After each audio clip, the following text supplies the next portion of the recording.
Yun, magandang hapon, no? Magandang hapon ba dyan sa inyo, no? Or magandang gabi o magandang araw, umaga pala, no? So, pagsamasamahin na lang natin, ano? Para sa lahat ng mga nasa Katagalugan, magandang araw sa inyong lahat. At syempre sa mga kauban natong mga Bisaya, no? Yung mga Bisayang dagko. Mayong adlaw ninyong tanan kung naamo sa Visayas sa Mindanao. So, medyo masilan yung ating pag-usapan ngayon, ano? Pero susubukan ng inyong lingkod na makuha ang inyong atensyon, ano? Dito sa usapin ng diborsyo na kung saan pumasa na sa Kongreso, no, sa pangatlong pagbasa. So ibig sabihin parang pagkakaintindi ko niyan is naka-open na yan, nandiyan na yan, mag-aantay na lang ng counterpart sa Senado, at kung magkaroon din ng divorce bill doon is yun na, pagtatagpuin yung dalawa hanggang sa maging batas o divorce law, no? So bago natin ipagpatuloy, paki-subscribe mga kaibigan, no, mga kaigsuonan, mga kaubang mga Bisaya, no. Paki-subscribe ng ating channel para alam niyo naman ako, ano, kahit pa paano di naman tayo matindi ang pangailangan, no. So para lang dumami tayo, maraming makikinig, maraming magsusubaybay sa ating Ricardo Critico YouTube channel, no? Ang ating YouTube channel, no? So alam nyo naman, minsan politika ang pinag-uusapan natin, pero minsan may mga samot-sari din akong binabanggit o dinidiscuss, no? Kung sa Bisaya saksak sinagol. Saksak sinagol ang atong ginahimo diri. So yun, paki-subscribe, no? So balik na nga tayo sa ating subukang i-discuss, no?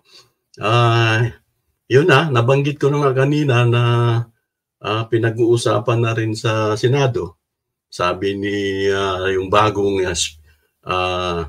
Senate President na si Chis Escudero. Pero sana talagang magpatuloy ito dahil pag-usapan natin kung paano ba talaga, sino bang makikinabang dito, no?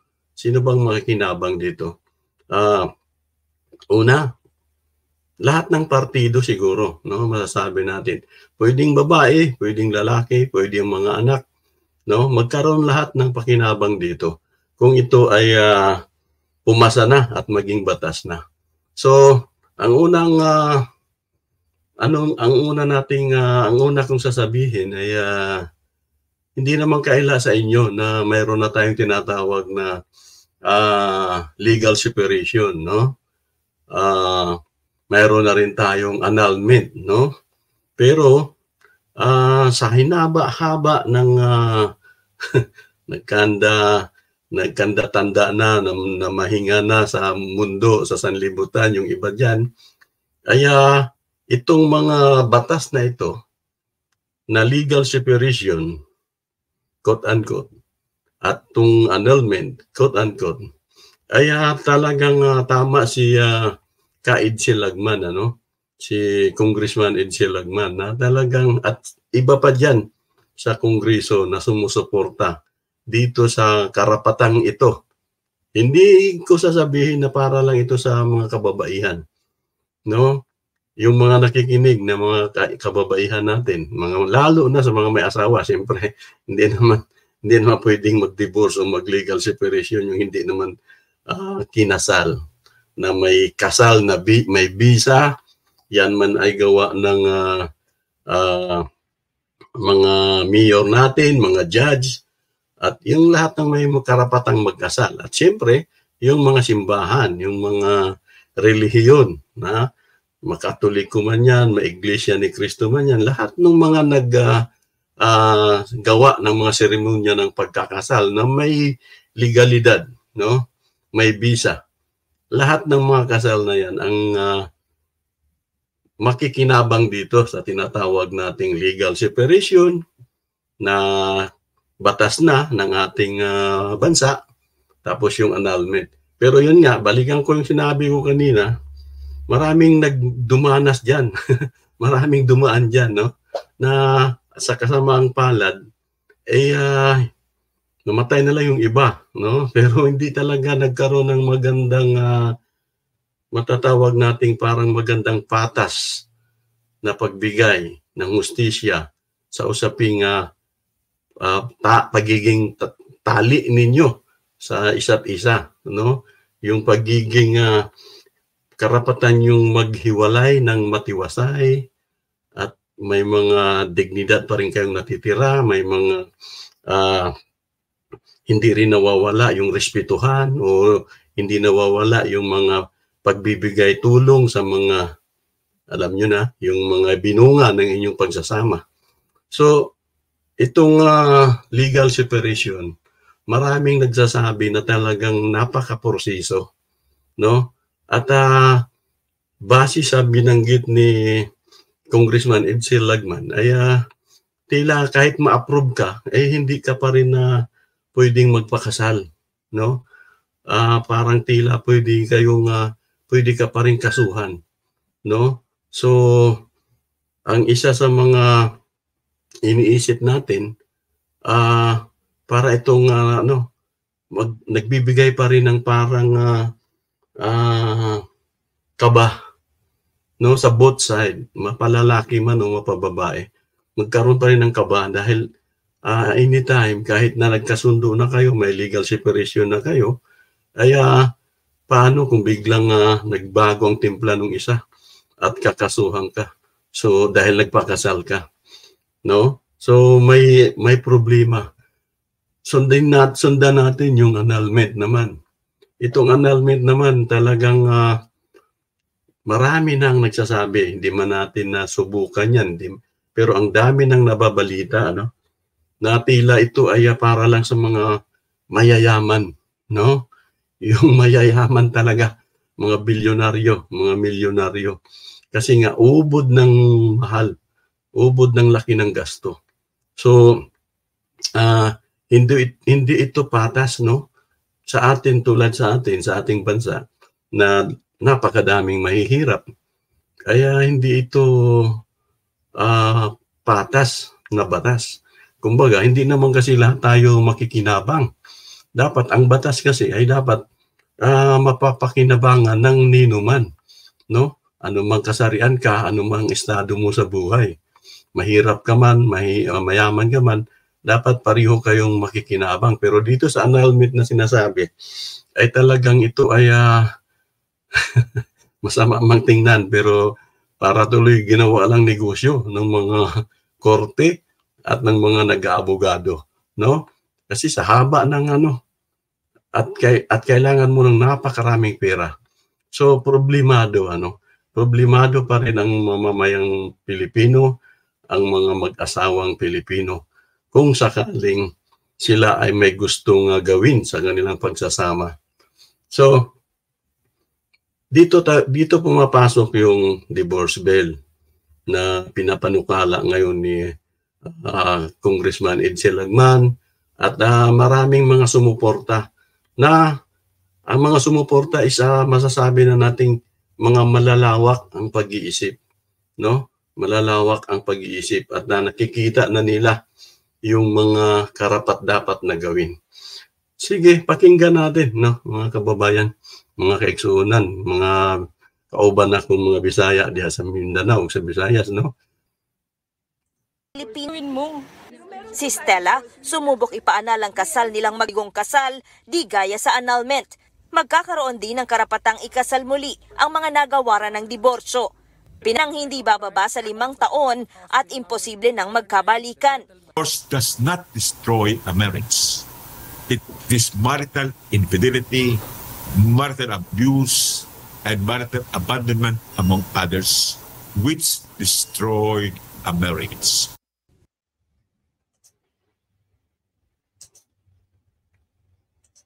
Man ang may gawa niyan o pinaka-principal sponsor yata ang tawag nun. So yun na nga no. Dito sa divorce bill para sa inyong lingkod, para sa kay Cardo Critico na ating YouTube channel.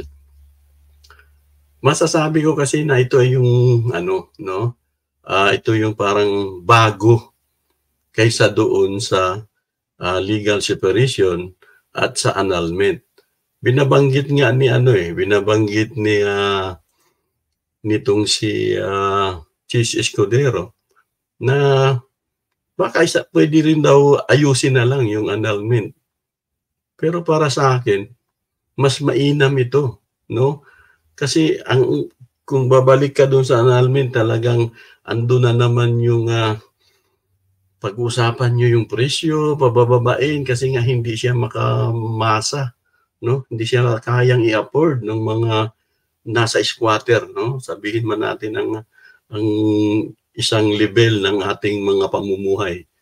Nasa squatter area, adik yung lalaki o kaya may bisyo yung lalaki, bugbugan ng bugbugan dito. Tapos pag ginusto na ng babae, minsan tinutulak na ng mga anak kasi naawa na yung mga anak, no? Itinutulak na yung ina na hiwalayan mo na yan si papa ma.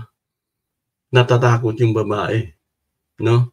Dahil hindi niya alam kung anong gagawin at kung sakaling yan nga yung annulment na yan ng kanyang lalapitan, ay ano ba, hirap nga maghanap ng maisasaing ng 3 bisis sa bawat araw, yan pa kayang annulment na milyon-milyon halos ang gagastusin mo. So, para sa atin, no, para sa atin na nag-inuunawa ang ganitong mga sistema, ganitong mga usapin, ay hindi nararapat yung sinasabi ni Chis Escudero na baka pwedeng baguhin na lang yung annulment. Yung legal separation, wala din. So, mas suportahan natin itong bagong batas sa usapin ng hihiwalay, yung divorce bill na sana maging divorce law. So, dagdagan ko na lang sa mga batay sa aking mga nalalaman, no. Una, bago nga ito, pangalawa, mura. Yun ang sinisiguro ng batas na ito, na ibig sabihin magiging affordable na ng sino man. Wag nating isipin na yan, yung babaeng yan, magkakaroon na siya ng tsansa na mag-file kasi mura na. Wag nating i-focus o na puro lang sa babae. Both yan, no? Mapalalaki. Pwede kasi ang lalaki ang mag-file. Pwede rin ang babae ang mag-file. So, para sa mag-asawa yan. Hindi lang para sa babae. Okay? So, masasabi ko na kumpleto siya, no? Kumpleto dahil pag-usapan din dito yung mismong seguridad ng bawat panig, no? Yung paghihiwalay ninyo, siguro yung mga kasama na yung mga ano ba yung dapat na paghati-hatian. Kung napundar nyo yan na nung kayo ay maging mag-asawa. At yung kasiguraduhan ng mga anak sa tinatawag na sustento. Hindi ko na maalala yung may tawag niyan sa English pero yun nga, sustento sa mga bata. At ano pa ba? Ang bawat isa nga ay pwedeng sampa ng diborsyo, mababae man o lalaki. Tapos, pag mangyari ito, magkaroon man kayo ng magandang pag-aayos sa murang pamamaraan at sa patas na pamamaraan sa usapin ng kabuhayan, ari-arian, sustento sa mga bata. Pag dumating yung time na kayo ay nagbago na, no? Sino man yung may kasalanan, yung babae man ang may kasalanan o yung lalaki may kasalanan, kung darating yung time na nagbago at nanligaw uli yung lalaki o yung babae, nagpahiwatig uli, ay pwede kayo magpakasal. Walang bawal. Kahit kayo ay na-divorce na, pwede ulit kayong magpakasal. Ngayon, ang isang challenge sa atin ngayon na dapat nating pag-isipan, bakit kailangan natin talaga yung batas sa diborsyo, no? Bakit kailangan natin yung isang batas na magbibigay sa atin ng hustisya, kalayaan sa paghihiwalay, no? Bakit natin kailangan? Dito pumapasok na mayroong kasing mga circumstansya na nagtutulak sa bawat malalaki o mababae man na dapat kung nandito itong mga sangkap na ito, mga circumstansya na ito sa pagsasama ng isang mag-asawa, kung nandyan yan at nangangailangan ng maayos na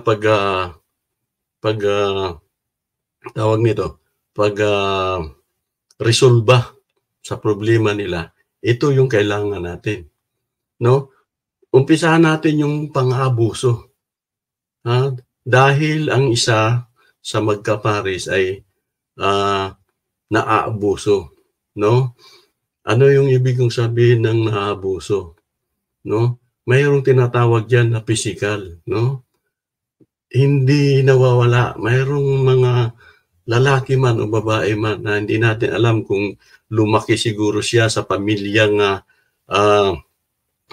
talagang nagsasakitan yung mga magulang. Kaya parang pumapasok din sa kanya yung pagiging abusado sa usapin ng pangbubugbog, no? Kaya physical, minsan na nga tinatago ng babae o ng lalaki ang ginagawang pang-aabuso ng kanyang partner sa kanya. At makikita na lang ng mga kapitbahay o minsan naririnig na lang na nagsisigawan, nag-iiyakan yung mga anak. At minsan makikita mo na lang may pasa-pasa yung babae. Yung lalaki naman, yung pala sobrang pangangayayat dahil meron din palang pananakit na nanggagaling dun sa babae. No? So, physical na pang-aabuso. Ito yung mga dahilan bakit talagang gusto natin na magkaroon ng isang batas ng paghihiwalay na kaya ng sino man, no? Pangalawa, may tinatawag tayong pang-aabusong emosyonal, no? Pang-aabuso sa ating kaisipan, no? At ito ang matindi, no? Hindi ka nga sinusuntok, hindi ka nga sinisipa, hindi ka nga anong tawag nun? Tinatamparos kung sa Bisaya, sinasampal kung sa Tagalog. Hindi ka nga ginaganon, no? Pero kung ikaw ay may pinagdaanan nung bago kayo magsama, at kung nung magkaroon na kayo ng nung hindi alam niya kung sino ka, pero nagpakasal kayo, pero nung nagkaroon na ng mga away-away sa loob ng bahay, ay pagsasabihan ka na ng kung ano-ano. Yung sexualidad, no? Yung sabing, nakuha kita, hindi ka naman pala virgin, no? Bakit nagsinungaling ka, walang hiya ka? Tapos minumura na, no? Halos oras-oras ka minumura. Kunting pagkakamali mo lang, hindi ka nakapagluto, o nakapagluto ka man, medyo sunog, minumura ka.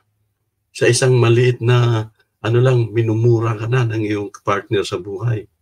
Sinasabihan kang malandi, sinasabihan ka ng may kabit, hostes, dating hostes, o boring kung sa Bisaya, no? GRO. Ang dami, maraming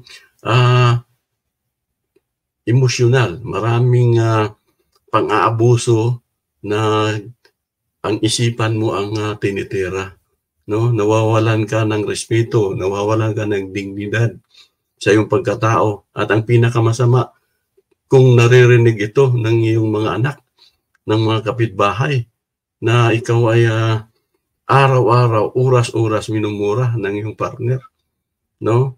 Hindi lang minumura, sinusumbat lahat ng iyong mga pinagdaanan o dinaanan sa buhay. Kung ikaw man ay dating nagtatrabaho sa warehouse, alam nyo na yun, no? So, bukod sa physical, andyan yung mental or emotional na pang-aabuso, no? Sa mga anak, no? Sa mga anak, ganun din, natutrauma sila. Nakikita nila yung bugbugan, nakikita nila yung pagmumura ng kanilang ama o kaya kanilang ina. Kung ang ina naman ang nang-aabuso doon sa mga tatay nila, no? Kaya yan ang mga dahilan bakit kailangan natin ng batas na magsisiguro sa isang paghihiwalay na hindi magkaroon ng kasi pag nagsampa ka na ng kaso, ando na yung batas na titingin sa inyo, no? Bibigyan na ng mga restriction yung bawat panig para wag nang manggulo uli o atakihin ka o kung ano-ano mang gagawin ng iyong partner sa iyo. So, mas nakakasiguro ka na sa iyong side. Sa side niya, sa side mo. Ano ba? Bakit kailangan natin ng diborsyo? No? Bukod dun sa sinasabi kong pang-aabuso. Yung problemang sexual, no? Pwede kasing mayroong nagpakasal na bandang huli nalaman niya na siya talaga bakla. Marami yan kasi mayroon din naman kasing napipilitan lang. Kahihiyan dahil nahihiya sa mga magulang na hindi maipakita ng ano. So nakikipagrelasyon pero bandang huli 2 years, 3 years, 5 years nakita niya sa sarili niya na talagang bakla siya o kaya tumboy siya o silahi siya. So may problema sa kanyang sexualidad. So ito din ang mga dahilan kung bakit nangangailangan ng diborsyo o batas ng paghihiwalay. No? Ano ba? Mayroon pa akong naisip na yung retarded, yung may mga mentally illness, no? May mga problema sa pag-iisip. Sabihin na lang natin na medyo masama man pero baliw o may problema pala sa pag-iisip, no? Kaya pala yung mga magulang parang pinikot ka. Mapababae man o mapalalaki, ito na, magpakasal na kayo. Kaming bahala sa mga gastusan. Yun pala dahil umiiwas sila sa obligasyon para bantayan yung kanilang anak. Dahil yung pala, napansin na nila na may problema pala ito. So parang ibinibigay sa iyo ang responsibilidad. Kaya isa din yan sa mga dahilan kung bakit kailangan ng may diborsyo.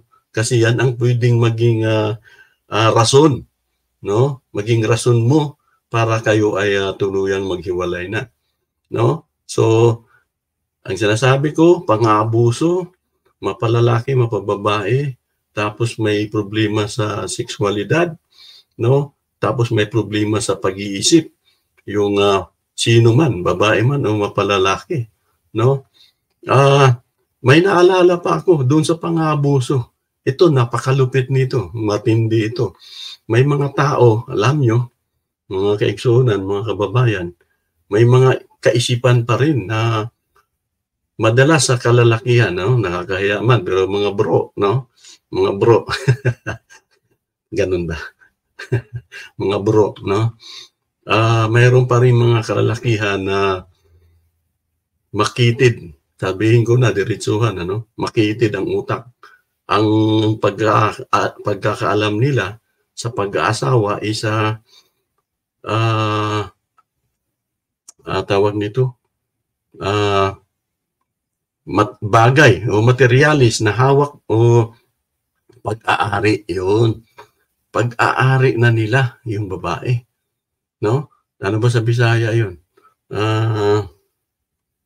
Yung ano ba, mga i-text nyo, mga i-comments nyo, mga kauban natong mga Bisaya. I-text nyo na lang. Pag-aari, kung sa Tagalog, pag-aari niya, akala niya pag-aari niya na yung babae. So, lahat ng gusto niya ay hindi pwedeng tumanggi yung babae. Kaya sinasabi ko, ito nakalimutan ko dun sa pang-aabuso. May mga ganong pangyayari na pag ginusto ng lalaki, lalo na sa usaping gusto niyang may gagawin sila. No? Kahit pagod yung babae, kahit ayaw ng babae dahil kung ano man ang dahilan ng babae, ay hindi siya pagbibigyan ng lalaki. Na para bang doon pumapasok yung nag-aaway at kulang na lang, binubugbog niya talaga kung minsan.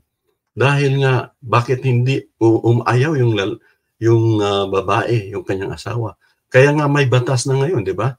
Na pwede kang kasuhan ng rape o ng panggagahasa ng iyong asawa.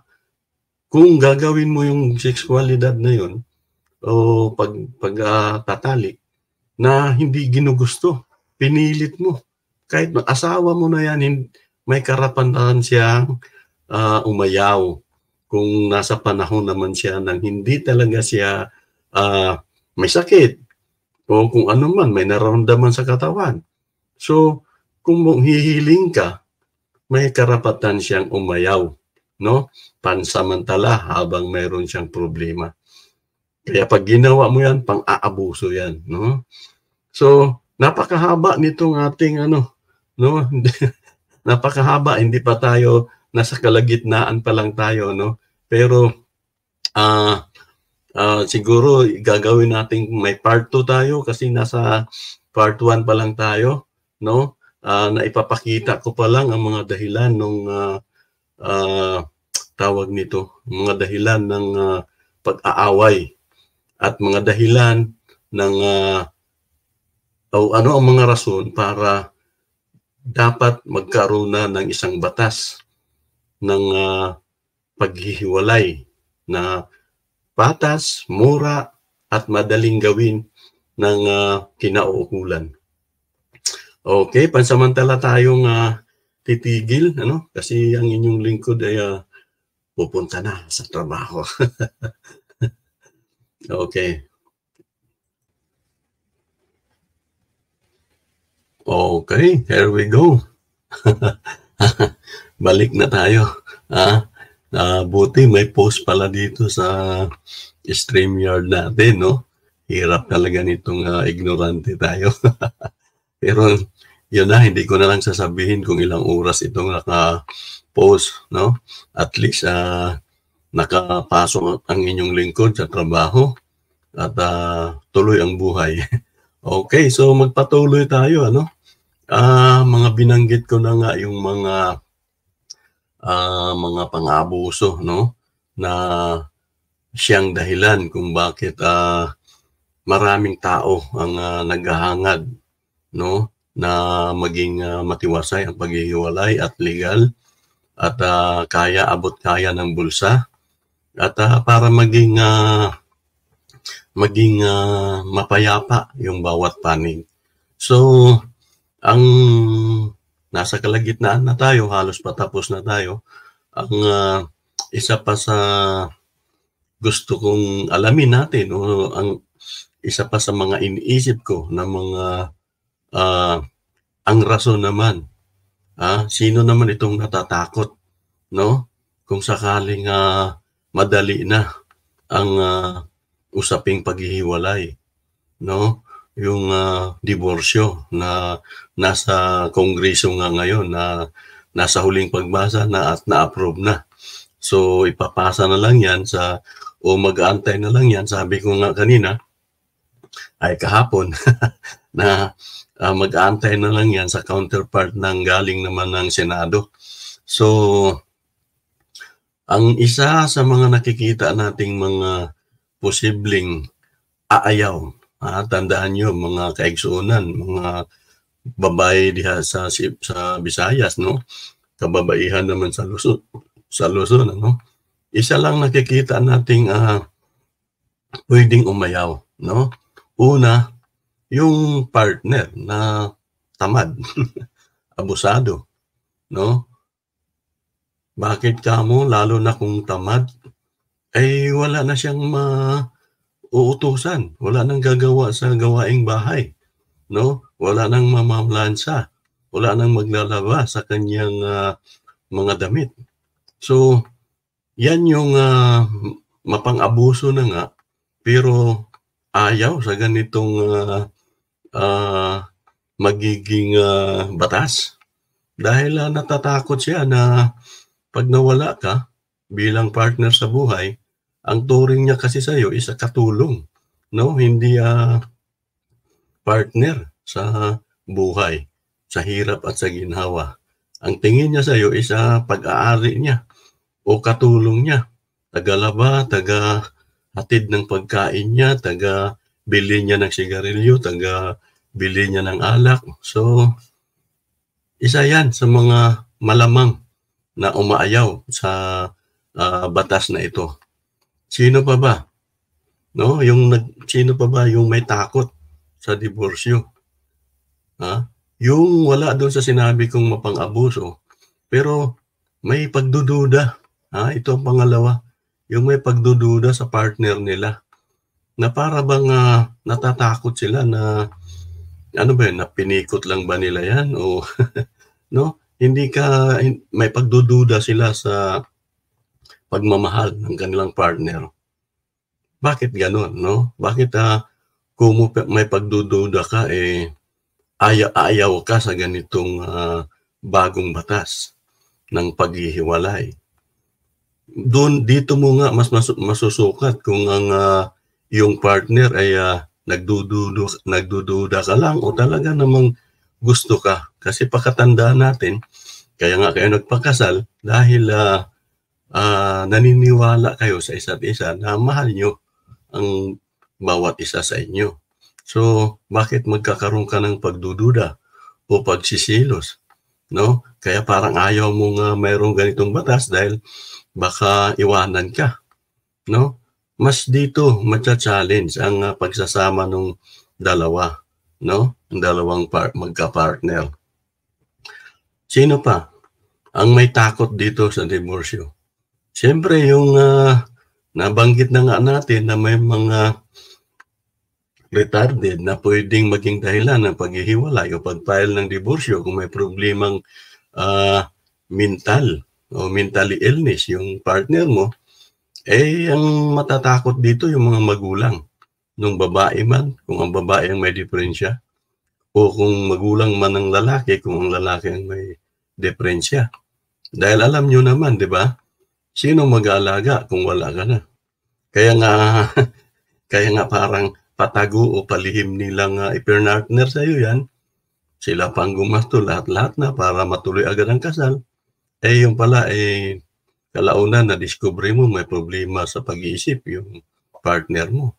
Kaya hindi naman may karapatan ka kung gusto mong umayaw, kung gusto mong makipag-diborsyo dahil sa kalagayan niyang mental na hindi sinabi sa iyo nung bago kayo magpakasal. Isa kasing uri iyon ng paglihim o pagtraidor na hindi man lang sinabi sa iyo. Kasi kung sinabi sa iyo, malamang kung magpapakasal man kayo, tanggap mo na yung kanyang problema. Pero pag inilihim sa iyo, yun na ang problema. Matutuklasan mo kung kailan kasal na kayo. So isang isang paraan ng pagsisinungaling na maging mitsa ng iyong pagsama ng loob. Dahil kumbaga, naniwala ka naman na siya ay tapat sa lahat ng bagay, no? So sino pa ba ang umaayaw dito sa diborsyo kung sakaling matuloy ito sa ating bansa? Yun na ang panghuli, yung iniisip nyo rin. Yung simbahan, no? Ano man yan, mapakatoliko man yan, iglesia man yan, sabi ko nga kanina, kasabi ko nga sa una nitong unang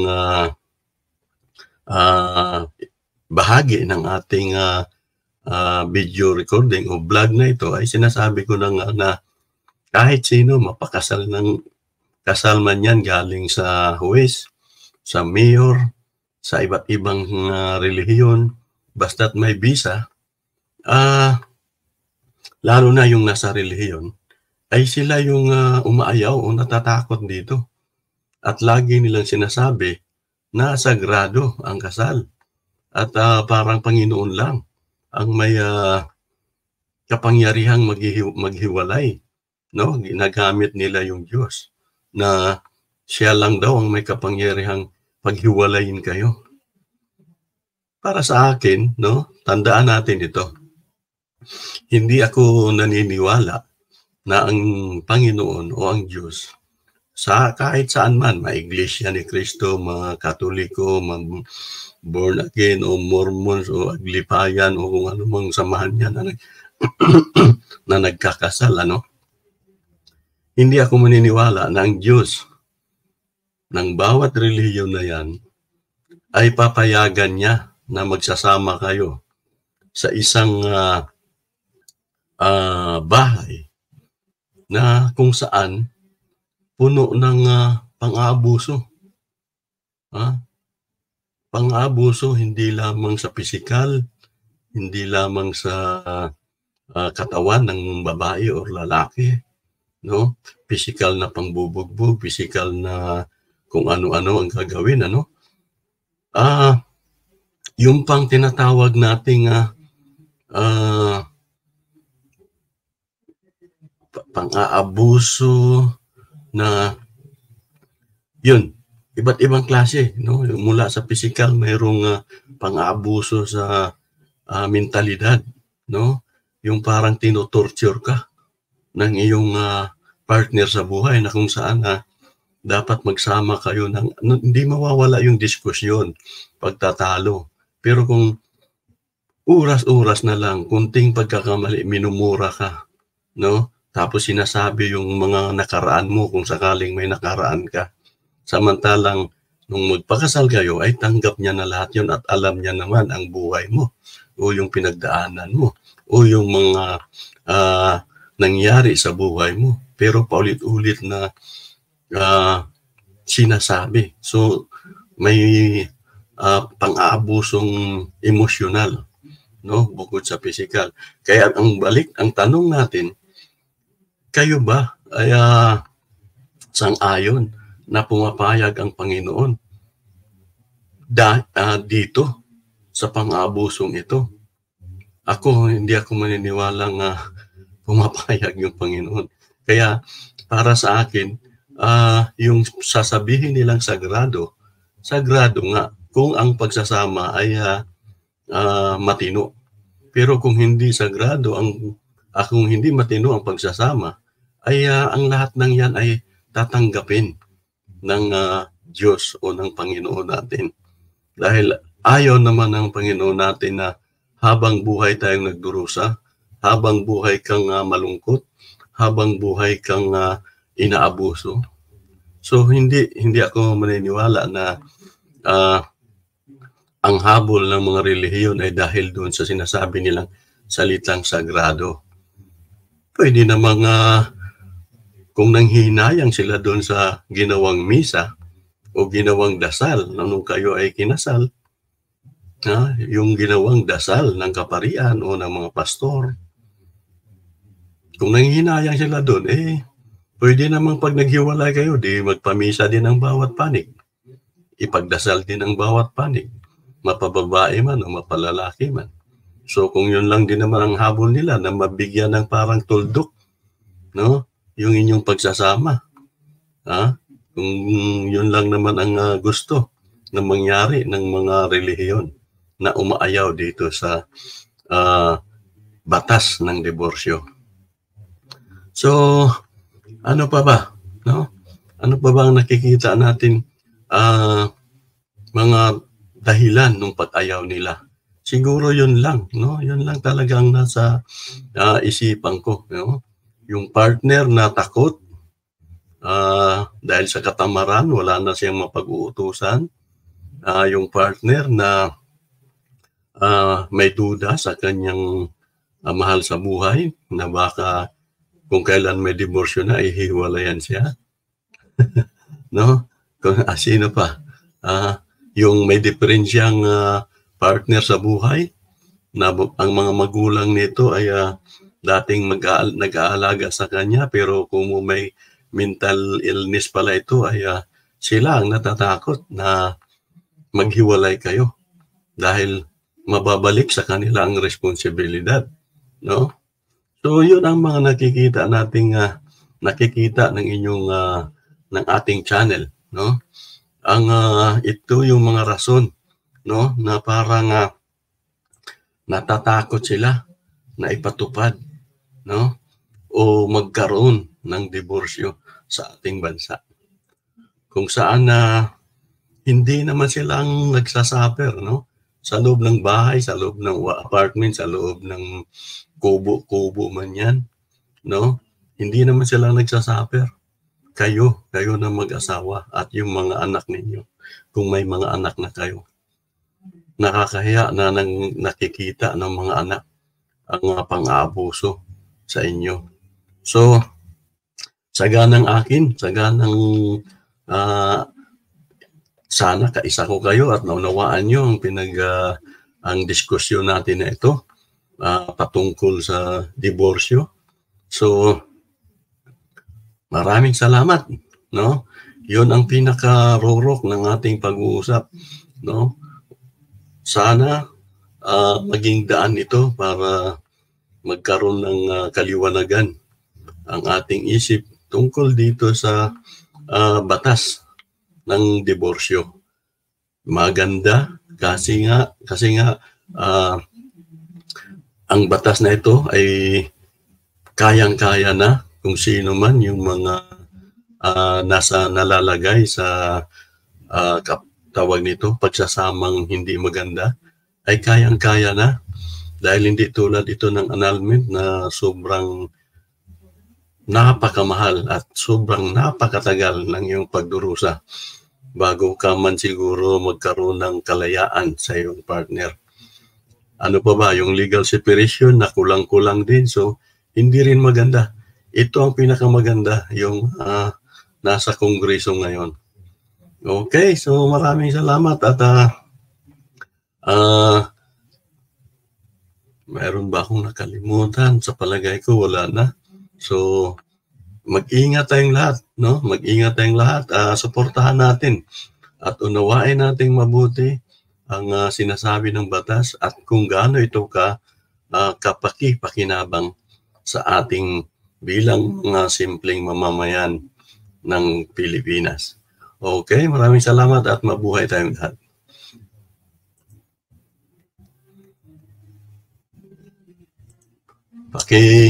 Paki-share pala, no? Muntik ko na makalimutan, paki-share, paki-subscribe, paki-share sa inyong mga kaibigan, no? Ang ating diskusyon, ang ating talakayan ngayon. Okay, maraming salamat at mabuhay kayong muli. Okay?